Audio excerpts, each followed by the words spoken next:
हो रगड़े के मन पीछे चहरी सब दिन छोड़ी ताला पहनी गे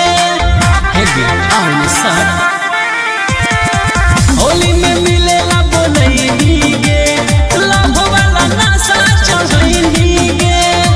कर हो रगड़े के मन पीछे चहरी सब दिन छोड़ी ताला पहनी गे आज कोची रंग बैठी बोले खुद से छोड़ा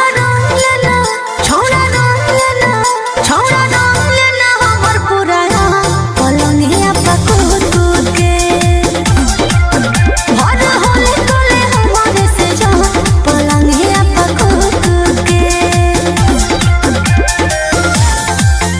छोड़ा रंग लेना हमर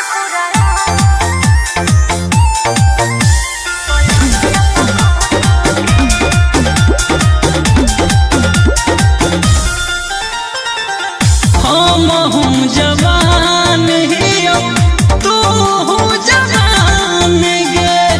रंग के बहाने अपन छुए दे समान गे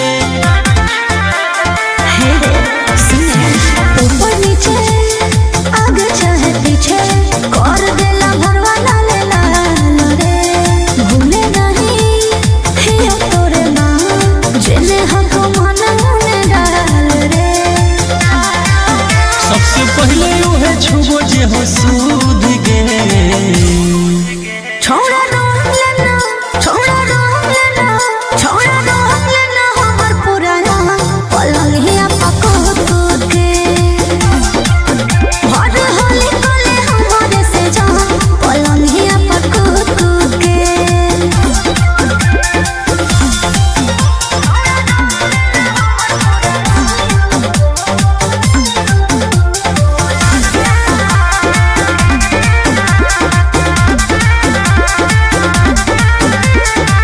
साटी जो तू पास अब ना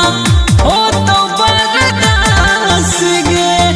कहो हमको पार भकर आनंद पार कास गे अच्छा तू हखे हो दिलवा के राजा मन भर ले तुम्हारा रे देबो नहीं अब कब सजा